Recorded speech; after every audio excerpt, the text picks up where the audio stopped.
Today we're going to make a fermented dandelion plant juice to give our plants lots of nutrients. It's really simple. Dandelion is known to be one of the most nutrient dense weeds on the planet, so this is going to give a great feed to our vegetables. So all I did was I collected a whole heap of dandelion first thing this morning.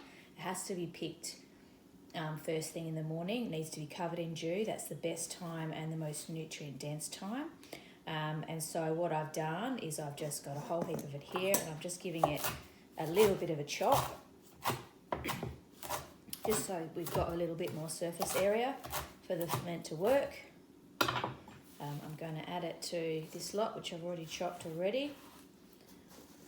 Now to this 240 grams of dandelion leaves, I've got 80 grams of brown sugar.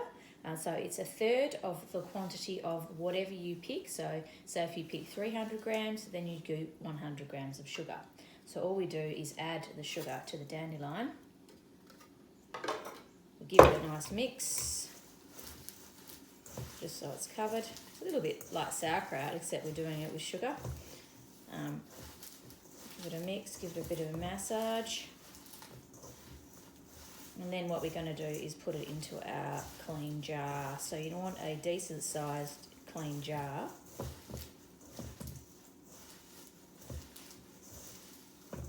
And then we're just going to pack it in there.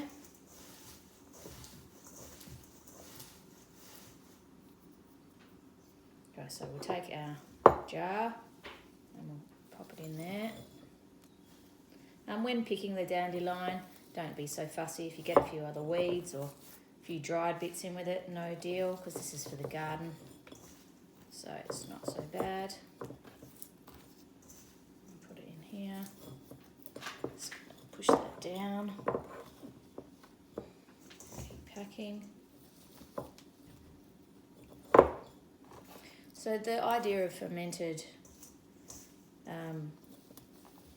juices for plants really comes from Korean natural farming, but this is just a really basic type of fermented plant juice. So I'm just going to put the rest of this in here and compact it down. We're going to grab what I've done is cut up an old tea towel.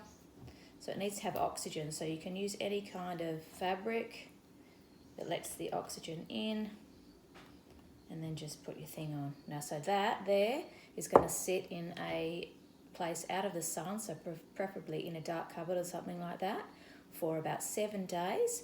And after the 7 days, you're going to get like a liquid form at the bottom, and that is your plant juice.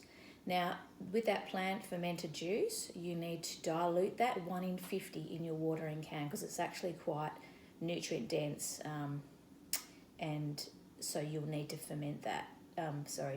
Put that in your watering can, 1:50. So usually it's about 1 teaspoon per 8 litre watering can, and you can use that to foliar feed, or put directly on your roots as a soak. To add nutrients to your soil, which will feed your plants, and you can do that and use that juice once a week.